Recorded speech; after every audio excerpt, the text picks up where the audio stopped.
Asia কাপে group পর্বে বাংলাদেশের সবগুলো ম্যাচের ভেন্যু আবুধাবির শেখ জায়েদ স্টেডিয়াম। এই মাঠে টি-20 অভিজ্ঞতা মোটেও ভালো নয় টাইগারদের। কন্ডিশনের সাথে মানিয়ে নেওয়া হবে লিটনদের বড় চ্যালেঞ্জ। শেখ জায়েদ স্টেডিয়ামের বড় রানের উইকেটে পরীক্ষা নেবে বাংলাদেশের। এবার ইতিহাসটা কি বদলাতে পারবে টাইগাররা? যতই দিন ঘনিয়ে আসছে ততই এশিয়া কাপ নিয়ে উন্মাদনার পারদ চড়ছে নতুন উচ্চতায়। পূর্ণাঙ্গ সূচির পর এবার চূড়ান্ত ২২ গজের যুদ্ধের ময়দান, যেখানে বাংলাদেশের জন্য অপেক্ষায় আবুধাবির শেখ জায়েদ আন্তর্জাতিক ক্রিকেট স্টেডিয়াম। চমৎকার এই মাঠে টাইগারদের লড়তে হবে গ্রুপ পর্বের সব ম্যাচে। শেখ জায়েদ স্টেডিয়ামে টি-20তে বাংলাদেশের অর্জনের খাতায় এখনও যোগ হয়নি কিছুই। এই মাঠে এখনও পর্যন্ত ২ ম্যাচ খেলেছে টাইগাররা। ২০২১ টি-20 বিশ্বকাপের সেই ২ ম্যাচেই ইংল্যান্ড ও সাউথ আফ্রিকার বিপক্ষে শোচনীয় পরাজয় বাংলাদেশের।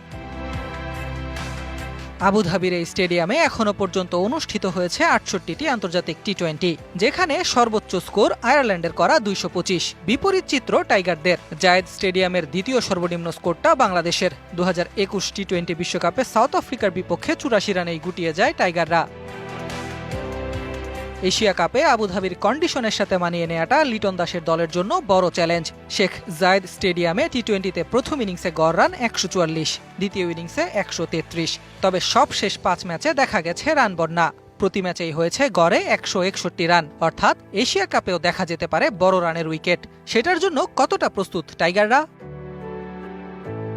শেখ জায়েদ স্টেডিয়ামে টি-20 খেলার অভিজ্ঞতা আছে লিটন, মুস্তাফিজ, তাসকিন সহ বর্তমান দলের অনেক ক্রিকেটারের। এবার টাইগারদের সামনে সুযোগ ইতিহাসটা নতুন করে লিখবার। ম্যাচ জিততে হলে খেলতে হবে সাহসী cricket.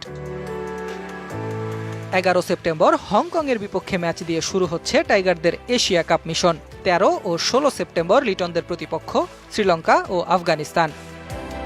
Ahmed Nahid, DBC news desk.